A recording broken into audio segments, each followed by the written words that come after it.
अ, आज का जो हमारा टॉपिक है वो है रीइंफोर्समेंट लर्निंग। तो रीइंफोर्समेंट लर्निंग होती क्या है? जैसा कि हमने पढ़ रखा है सुपरवाइज्ड लर्निंग और अनसुपरवाइज्ड लर्निंग और एक रीइंफोर्समेंट लर्निंग, तीन तरह की लर्निंग होती थी। तो रीइंफोर्समेंट लर्निंग जो है ये आपका सुपरवाइज्ड लर्निंग से ही डिड्यूस हुआ है, लिखा है it deduce from supervised learning.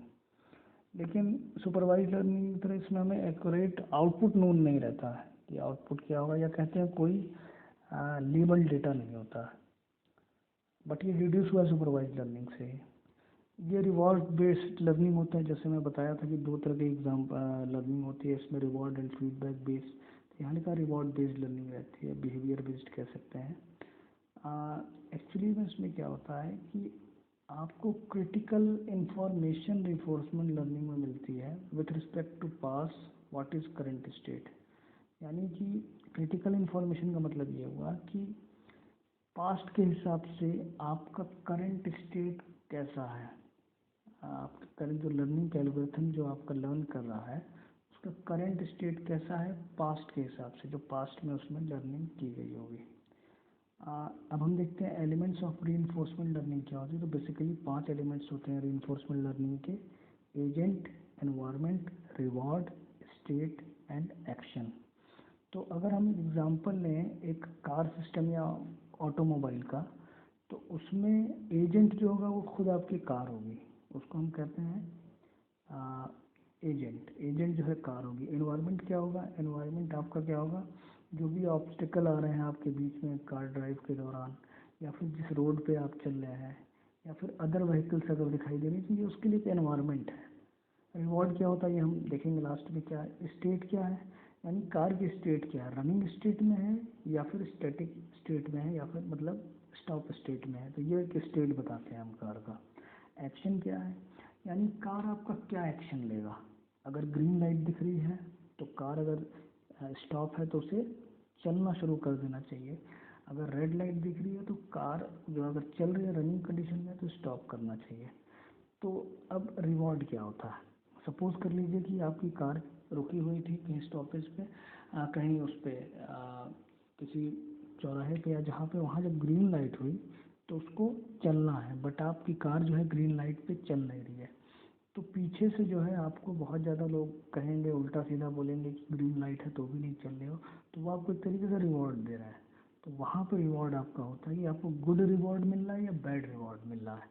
तो एक्शन के हिसाब से जो आपका आउटपुट आता है या जिस स्टेट में आप जाते हैं एक्शन के हिसाब से, रनिंग स्टेट या स्टॉप स्टेट जैसा यहाँ पे, उस एक्शन पे जो स्टेट आपको मिली है वो स्टेट पे आपको रिवॉर्ड कैसा मिल रहा है, गुड या बैड।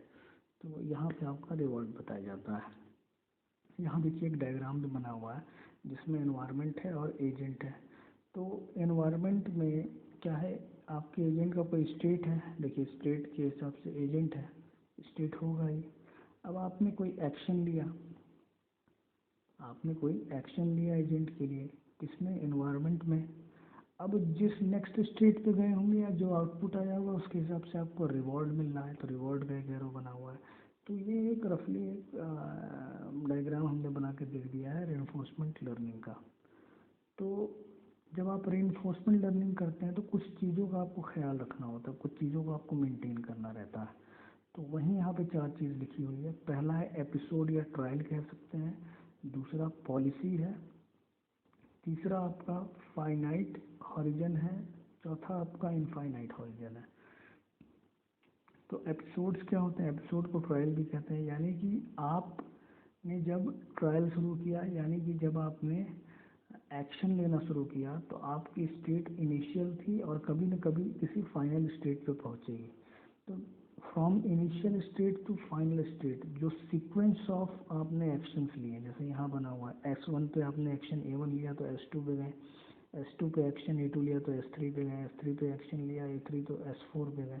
तो जो आपकी सीक्वेंस ऑफ एक्शन है that is called the episodes of trial. यानी कि इनिशियल स्टेट से लेकर के फाइनल स्टेट के बीच में जो सीक्वेंस ऑफ एक्शंस लिए गए हैं उसको हम कहते हैं एपिसोड या ट्रायल। पॉलिसी क्या होती है? अब देखिए, हम S1 स्टेट पे थे और A1 एक्शन लिए तो S2 स्टेट पे गया। यानी कि कौन से एक्शन पे किस स्टेट पे गए हैं वो एक पॉलिसी है। यानी कि उन एक्शन और स्टेट का पेयर, उन सिंगल एक्शन और स्टेट का पेयर की एक एक्शन के लेने पे जो एक स्टेट मिला है, उन दोनों का जो पेयर है उसको पॉलिसी कहते हैं। और पॉलिसी हमारी कैसी होनी चाहिए? पॉलिसी हमेशा में हमारी अच्छी होनी चाहिए, यानी कि एक्शन के हिसाब से हमें सही स्टेट मिलना चाहिए, गुड स्टेट या बेस्ट स्टेट मिलना चाहिए। अब देखिए फाइनाइट हॉरिजन लिखा है। फाइनाइट हॉरिजन क्या लिखा है? इट मैक्सिमाइज द रिवॉर्ड, ये रिवॉर्ड को मैक्सिमाइज करता है।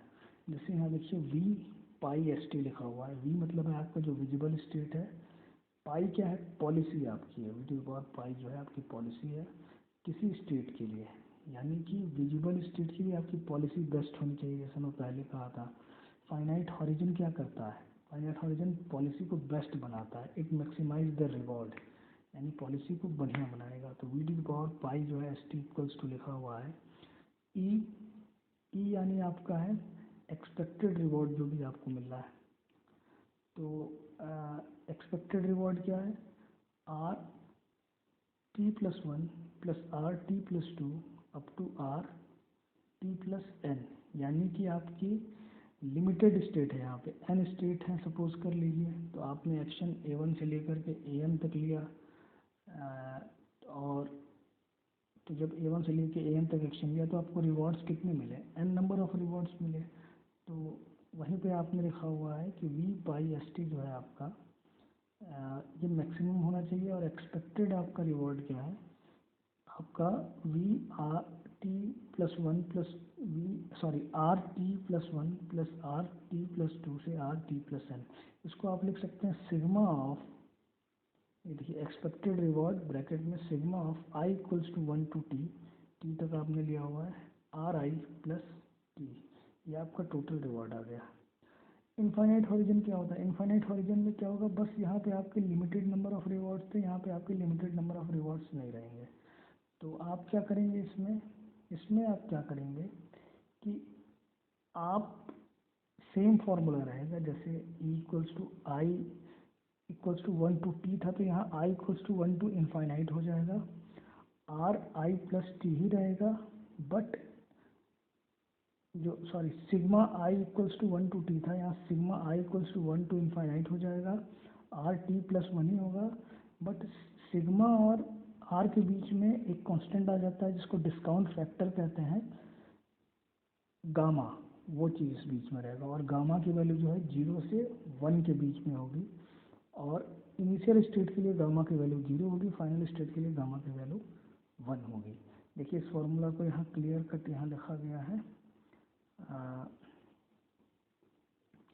यहाँ पे लिखा हूँ मैं V S T S T equals to max A T pi expected reward summation of I equals to one to infinity gamma, यही gamma I minus one R T plus I.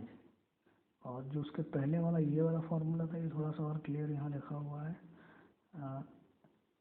Expected reward sigma I equals to one to T R T plus one. अब हम आगे देखते हैं इसमें lecture में क्या है। Thank you. नेक्स्ट लेक्चर में आप देखिएगा आगे का। Thank you.